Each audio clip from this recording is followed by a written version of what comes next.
Welcome to the podcast. Oh my God, Purpose Walk is something I've always done all my life. And I'm your host, Dr. Ava Eagle Brown. I'm so excited and it gives me great pleasure today to literally be hosting our podcast on a different platform. Formerly, you guys would know that I would have had it on Streamer and I've also had it on SoundCloud, but I've decided that having chatted to my publicist, who said to me, Ava, you need to change the format of the podcast. I decided that we were going to move it on to Facebook Live. And oh my God, I'm so excited because today let me just fix these things. Oh. Today I have none other than my amazing friend, my client, my many things mixed up. Audrey Joseph, welcome to the podcast. It's so good to have you again. Greetings. Our journey has been so purposeful, right? Sure has. And when I come to interview you generally, I tend to think I don't need a bio. But the other day I heard we were on a podcast together that purpose has brought us to. And we're gonna start from the front and go way back, right? Okay. So just last week you were on a podcast that had 2 million, that went out to 2 million people on Sunday, yesterday, right? Yeah. Really exciting. And that was amazing because that was all out of stepping into your purpose. Mm-hmm. Definitely. You've done some amazing things, Audrey. You've gone from working with the Princess Trust, you've set up Personal Links, you were associated with that, you've become an author, a speaker, a coach, one of my confidants, my friend, my children's grandmother, my client. You are a very essential part of our life, but it's not always been this way. Mm-hmm. So, Audrey, tell us who you are in the world, and then probably give us a bit of your story, because I want people to understand how you move from pain to purpose. Take it away. Okay. Well, firstly, I'm an award-winning author. I'm a mother of 6, grandmother of 15. I am a intervention strategist. So if you have conflict, I will come and dive in there and help to iron that out. I'm a life coach. I coach on the art of forgiveness. So that's about the art of letting it go. I'm a director, Mango Girl, as you know, and with women domestic violence. And also I'm a director for Teen Girls Networking, which is girls from 11 to 19, teaching them entrepreneurship and various different things. I wear so many hats. I work with young people through the Princess Trust, supporting them in self-confidence, self-awareness. I teach them lots of various different skills. I wear so many hats. The older I get, the more busy I get. But yeah, who am I in the world now? You know, that's who I am presently, what I'm doing, just tips of the iceberg. Yes, I like that. I like that a lot. You've done such an amazing job of telling us some of the things that you do. You do Teen Girls Network. You're just I see you daily, Audrey, doing what I call recycling your pain. And I want us to, although it might not be easiest to talk about, I know that when you talk about your pain nowadays, it's no longer who you are. You're no longer that woman. You're no longer that person. That's just an aspect. You use it as almost like a conduit to share with others, to help and to heal. I call you the forgiveness grandmother. And I know you have your own podcast, guys. So if you haven't yet checked her out, she's really just about to launch her own podcast. Oh, yeah. Talking all about forgiveness. But Audrey, you went on a journey of your own that took you to a place where you had to learn to forgive, and then you've recycled your pain. I want you to gradually, as much as you're comfortable, share that with us today. I've heard it a few times, but I know that not everybody has. Take it away from me, Audrey, and give us some bits of who you are. Let us into the other side. Sure. Well, I'm a firstborn generation in the UK. I was born in the early 60s, Jamaican parents. I'm from a background where I was molested at the age of 3, and sexually abused at the age of 8. I was also a battered child because my parents separated whilst my mother was pregnant with me. And so, she had a particular negative feeling towards my father. So I was a battered child. I was really damaged for 10 years at the Mm. hands of my mother.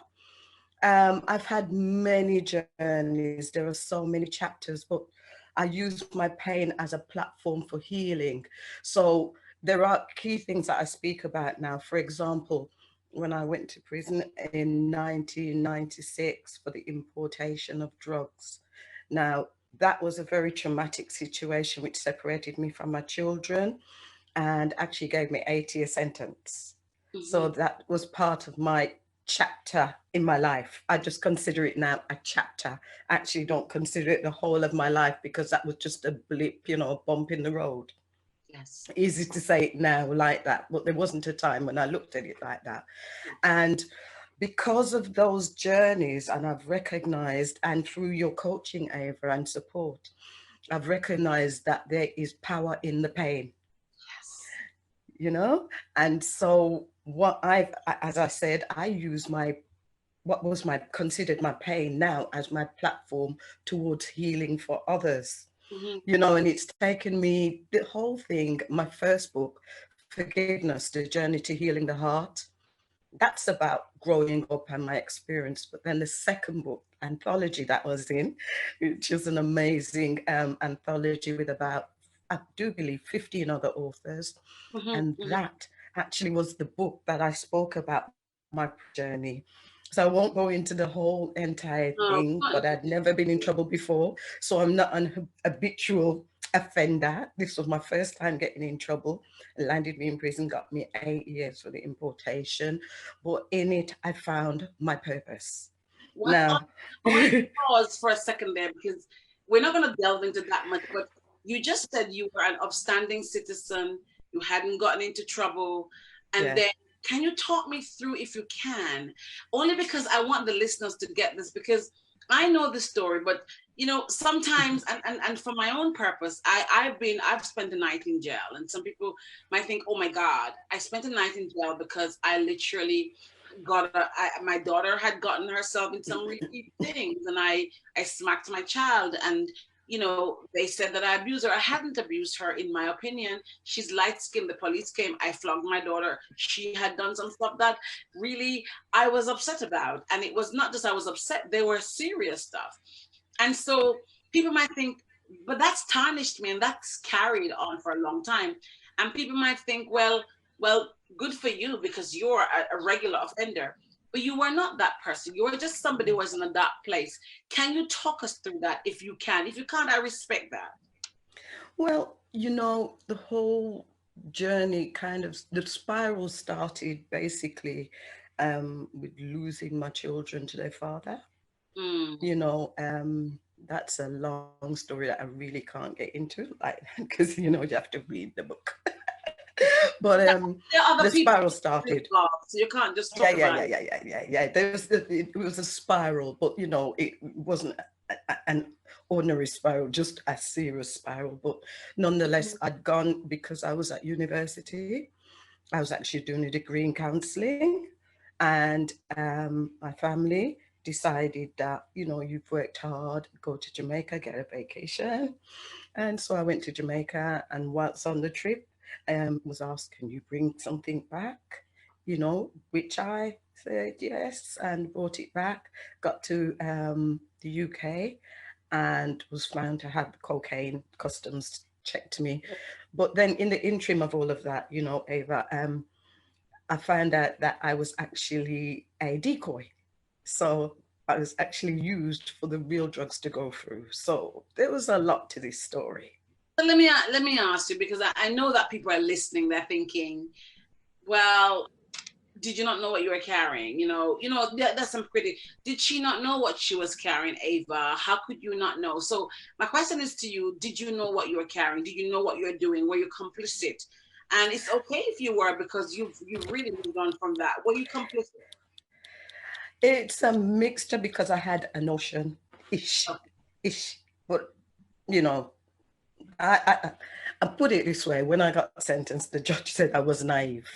That's where my space was at. So university or not, doing a degree or not, yeah, naive. I love that, because somebody who goes back to the Caribbean a lot, and I do go when I go back home, we talked about this, especially after I met you and what you'd gone through. I'm very conscious of how I travel. I don't carry anything for anybody. When I go home now, if I'm leaving on Friday and I saw you today, Thursday, for example, I'm telling you I'm leaving next week. Yeah. Because I don't want you to give me any pudding or any drink, or I'm not taking anything for anybody. And the reason I asked you that is because I wanted to just tune into some people who are there still carelessly carrying stuff for people, not recognizing that sometimes you can be used as a vessel, a vehicle, to see if they could potentially get that through. But we're not going to dwell on that, Audrey. And thank you so much for showing up and really in your authentic power, sharing that to help somebody else. I want you to talk me through, how did you transition from being in jail to this amazing, and guys, I'm not just saying that because she's my friend. She's one of the most amazing, when you don't disturb her, calm. I'm a Gemini. I've got a dual personality. She reminds me of my daughter, right? She just flipped 600. But the truth of the matter is, that's a joke, by the way. But not on me, at least. That's a joke. If you trouble her, she will be provoked. Like, there's no joke about that. But the reality is, Audrey, is that you've just recycled that pain. You did your time, right? You did your time, and you came out a better person in a lot of ways, wiser than you went in. Talk me through that.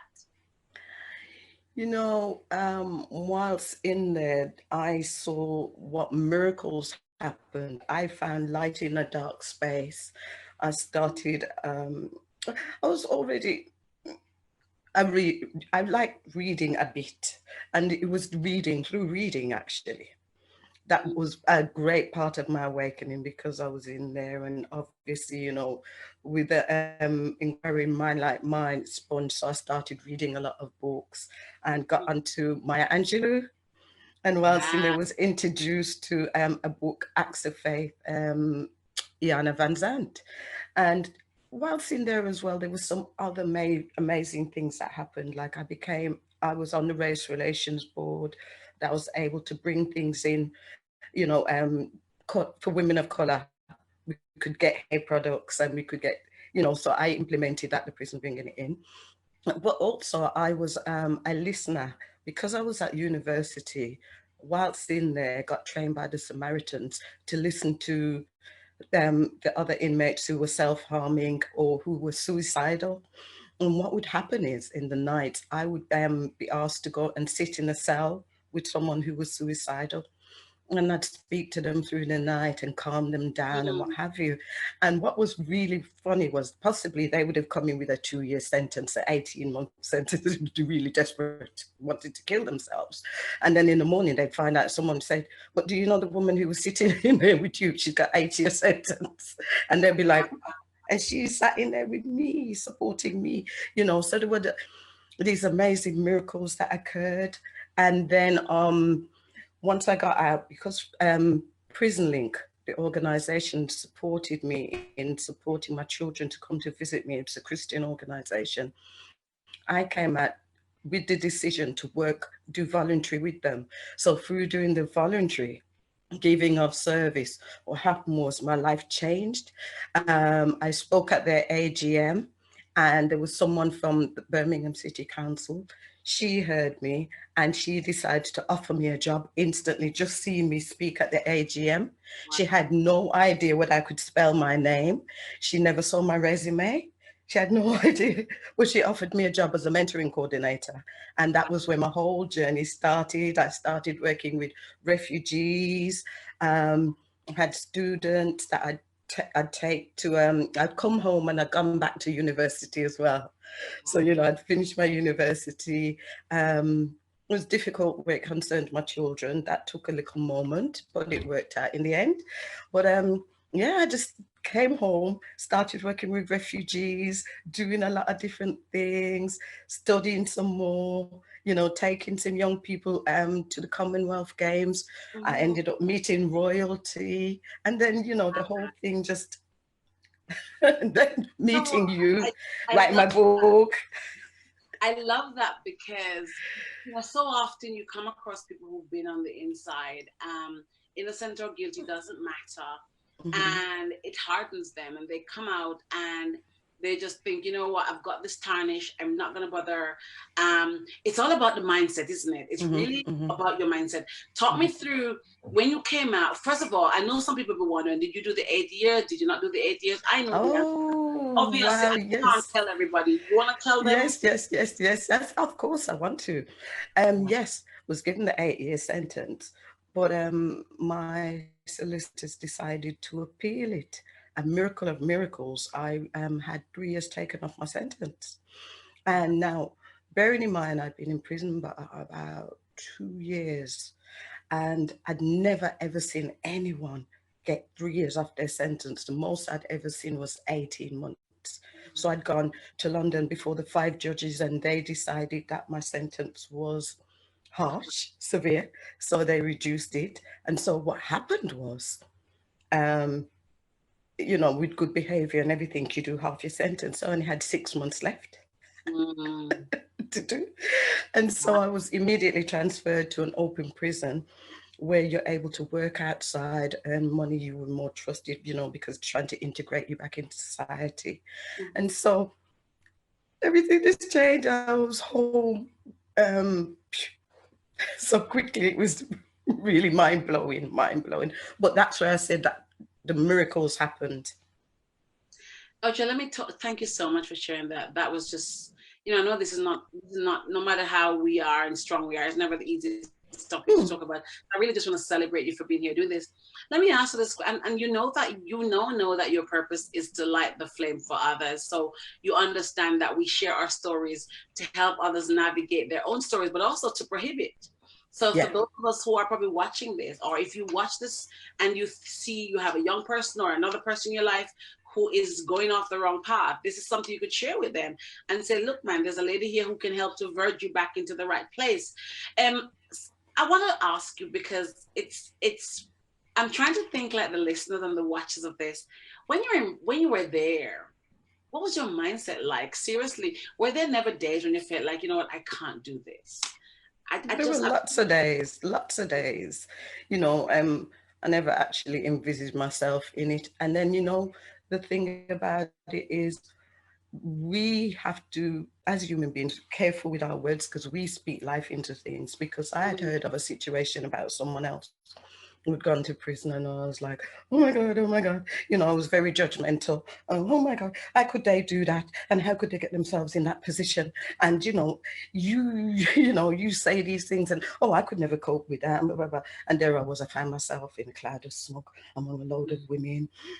I didn't really understand. It was like a fish out of water, because even whilst in there, I guess I stood out because the officers would say to me constantly, you don't seem like the kind of person who would come in here, simply mm, because I spoke about education. I spoke about a future life. I spoke about a journey. I spoke about so many different things. What's your chapter after this? And a lot of people didn't have anything like that. So I had a different kind of somewhat mindset. And what happened was, even once in there, I ended up coaching the prison guards because wow. they would bring their problems to me, You know what? some of them, and I'd be coaching them too. I'm going to be very selfish. I'm going to be selfish and say, and I know that you know what I mean, that I'm glad in a way that you went to prison because listen to why, I'm listening to why. And you guys might say, how does she say that? She's one of the best listeners I know. She's so gentle and she's so patient. Even when I get on her nerves, and I do get on her nerves, but she's so patient and she has these gifts of just pivoting something like when I go to her she's like, okay, how about looking at it this way? And I think you develop that attitude that is like you see graciousness in everything, right? And I just think that is such, if nothing else came out of that, just that beauty, that flower, that lotus floating around, where regardless of what the thing is, you stop and pause. I like when you do those pregnant pause and say, but Ava, you have to understand that they come from their experience. And that, Audrey, stays with me. all the You time. know, Ava, I am the person who says this, and I put a post out, I'm not even sure, about 2, 3 years ago. And it was my post, and I said, the most beautiful roses grow with the greatest amount of manure. Mm. You know, and I feel like not so much the physical Audrey, but the internal Audrey grew and blossomed through the greatest amount of crap. Excuse my expression, the You're, greatest amount of rubbish you're like the dumped. you're like the shiitake mushroom, and I've got to find it. The shiitake mushroom, and you know I love that Yeah, mushroom. yeah, yeah, And you yeah, know yeah, why I love the shiitake mushroom? yeah. The shiitake mushroom, and I'm trying to literally Google it as I go through here because there's something about the shiitake mushroom. The shiitake It mushroom, grows with a mess, but it comes it out clean grows and in beautiful. the most nasty Yeah. environment. It grows Hmm. in the most nasty environment, right? Yeah, like a lotus flower as Like a well. lotus flower, but it comes Hmm. out so beautiful. It needs the grit and the Yeah, grime, right? yeah, yeah, To yeah, grow. it does. The harshest And conditions. that, so I don't curse my experiences any longer. You I don't. don't sing the blues on them any longer. You know, the things that I've been through, you know, people be No like, more oh my talking blue. gosh, you've been through being a battered child. You've been through this. You know, I was on another program recently and I was saying the exact thing. I was saying, the things I've been through, there's no need for me to sing the blues because every cloud has its silver lining. And this is my Yes. silver lining. Yes. And we recycle our pain. We're women Yeah, yeah, who recycle our pain. yeah. Audrey, I'm so excited that you're here. I mean, tell me about your involvement with the book summit because I know that you're part of this amazing book summit Yeah. that's coming up. Oop, Girl, lucky I was can't it. keep up with you. You're on platforms with 2 million people. I know. I can't I keep up keep telling you, the older I get, the more busy I get. with you. I mean, you know. But yeah, the book summit coming up on the 24th, that is exciting, because it's somewhat of a conversation, very much like what we had, we're talking about me writing my book, how, becoming an award-winning author. And we're talking about the second book as well, So we're actually touching some of the stuff as well here, and how we're journeying through what's happening as well in the present moment.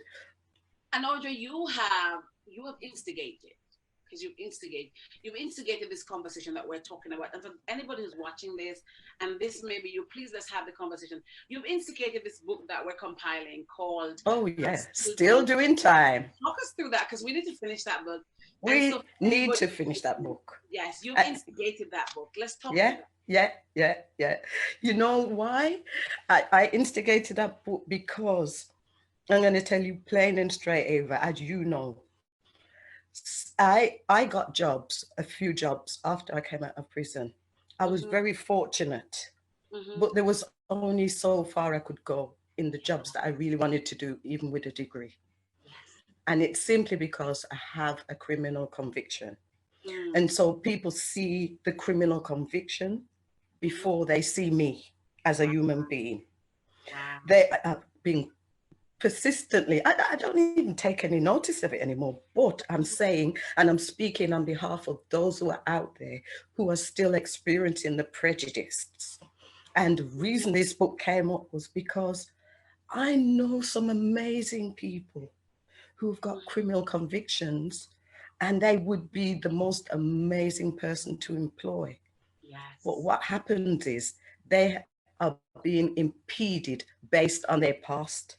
I'm always of the opinion that if everybody's past was in front of them, Wow. hardly anyone would get a job. And the reason I got the job whilst I was working with Prison Link doing the voluntary was because an amazing woman called Councillor Mosquito, she said to me, everyone has skeletons in their closet, and she didn't judge me. And that enabled and empowered me to lift myself up to a place. But what happened was I had to become my own employer, Yes. simply because it was difficult stepping through the doors of, commerce or wherever, where I wanted to work. at the time, you know, so it was always this problem of you seeing me on paper Wow. before you saw me in the physical. And so I was judged, and I knew every time I'd go for a job, I wasn't going to get the job. And so I kept hearing these stories. And, you know, we spoke one day that there was someone else that I knew, and it was so painful. I actually called you and I cried. Remember, because it was so hurtful to know that someone had turned up for a job and they were escorted off the premises. Very emotional for me. Yeah, I mean, Escorted off the premises because of by your security for 20 a plus conviction that this person had over 20 years ago. Now, my conviction's over 20 years ago. I'm 1996, and people are still trying to judge me as if it happened today or yesterday. Wow. And I can hear the passion. Yeah. I can hear all of that. I'm not who I was yesterday. Is anyone who they were yesterday? Why are people constantly being judged by that? You know, I'm a pioneer. This book has got to be done. If there's anybody out there, you know I'm on it now. If there's anybody out there who's got a story and they want to share a past conviction, please contact Dr. Ava Brown or myself, Audrey Josie, because I want to get this book finished. I love it. Oh, I love it so much. Audrey Joseph, I'm so happy you're here. Tell us how we can connect with you and just be with you in that space of authenticity and power, because you know, I just love watching you grow. And every time I just watch you grow and grow, and I just think, oh my God, it's just so amazing. Tell us how we can follow you Sure. and how we can stay connected to you. Certainly. I'm on Instagram. AUDREIA JOSEPHS. It's trying to put that there. I've also got a website, so we'll put the stuff in after when people can find me. And I'm just on the cusp of my podcast, and that's going to be exciting because I'm going to be speaking all things forgiveness. That is the conversation that I love. Forgiveness is my lane. Wow, I love that. Guys, we have Audrey Joseph on I was about to say Dr. Audrey Joseph, but you never know, you know. Oh, you're prophesying. It just came out of my mouth, and I'm gonna put it out there. On the Purposewalk Received. The host, Dr. Ava Brown, a podcast focused on the pain to a purpose journey of people globally. Audrey Joseph, do you have any last words of wisdom for the persons who are watching the podcast that you want to say? First of all, if you want to deter some people, that would be great. But then also, if you want to empower some people, I just want you to take it away.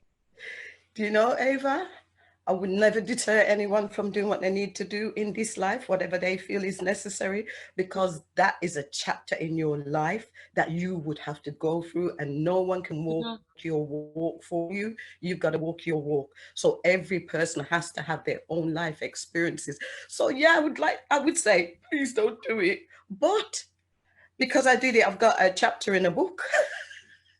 You know? Yeah, okay. And your in that sense, is your journey.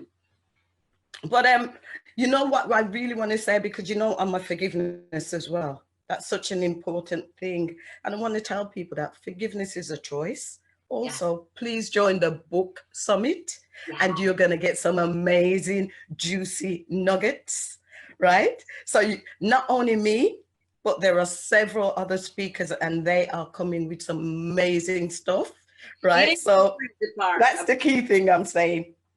Thank you for that. Here's the crazy part about the book summit. The book summit has brought together somebody who's connected to somebody who was part of the process. Isn't it crazy? It's amazing. Yes, because I spoke on the platform with Denise Benz. Now, Denise Benz is, I would say, the person, the mechanics behind amazing people like Anthony Robbins, Lisa Nichols, and my girl, Iana Van Zandt, who I've been listening to reading her Acts of Faith. I've read Acts of Faith over and over for about the past 23 years. And I love everything she does. And that is just so amazing, the connections and joining the dots and everything. I mean, what's the odds of that I'd be on the same platform? You and Denise are now involved and wrapped up in projects. Yeah. You can't speak on excited. So can't you be know my next step is Anna Van Zandt, isn't it? This is the girl, you are sick. You're not even six separated now. You are No, one no 6 degrees of remove. separation any longer. Yes, So yes. hello, we're one remove from Oprah, one remove from Ilana Van Zandt. That's crazy right there. Like we just Exciting. face. Now, girl, you're on the gist with Ava. You're on the gist with Dr. Ava Brown. This is the gist with your girl. It's a Purposewalk podcast where we focus on the pain to purpose journey of regular people around the world. If you have a story of pain to purpose and you want to get involved, please email us at sarah@avabrown.org. That's sarah@ava brown.org. I'm a life, book, and business strategist. I help you shift your world, turn it around, build brand from ideas, and that's what I do. But we also do the podcast because it's a great way for us to connect with people. It's a fantastic way to share these kind of phenomenal stories. And we're just so honored, Audreia, to have you here today. Thank you for the invitation, Dr. Ava Brown. You're welcome, honey. And until next time, guys, I'm your host, Dr. Ava Brown, and I'm going to say it's the gist with your girl, Ava. See you next time.